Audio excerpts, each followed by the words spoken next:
জনগণনা 2027কে কেন্দ্র করে উত্তর ত্রিপুরা জেলায় শুরু হয়েছে প্রশাসনিক প্রস্তুতি। শুক্রবার ধর্মনগরে জেলা শাসক কার্যালয়ে অনুষ্ঠিত হলো গুরুত্বপূর্ণ সাংবাদিক সম্মেলন, যেখানে জনগণনা কার্যক্রমকে স্বচ্ছ ও নির্ভুলভাবে সম্পন্ন করার রোড ম্যাপ তুলে ধরা হয়।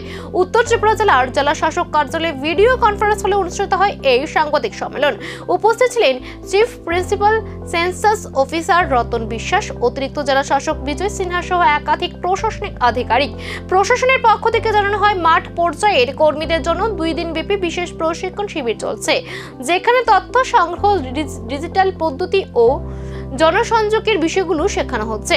জনগণনার প্রথম পর্যায় শুরু হবে 2026 সালের 1 আগস্ট থেকে এবং চলবে 30 আগস্ট পর্যন্ত।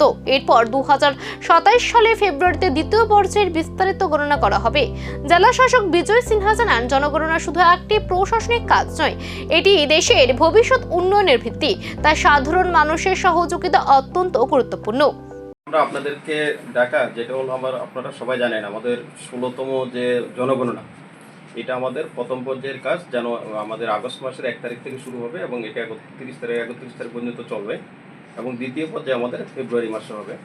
এটা উপলক্ষে আমাদের আজকের থেকে এখানে আমাদের 2 দিন ট্রেনিং হবে। এখানে বিশেষত আমাদের যারা চার্জ অফিসার আছেন, যারা additional charge officer, deputy district election centre officer এবং এরকম যারা আছেন ওনাদেরকে নিয়ে আজকে এখানে 2 দিন ব্যাপী ট্রেনিং শুরু হবে। তো এইটা নিয়েই আমাদের মধ্যে আছেন এখানে আমাদের ডাইরেক্টর সেন্সাস স্যার আছেন।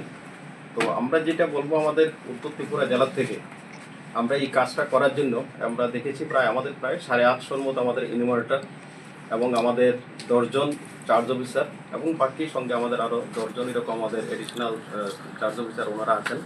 এবং পাশাপাশি আমরা দেখেছি আমাদের প্রায় 180 জনের মতো আমাদের সুপারভাইজার এই কাজে নিয়োজিত হবে।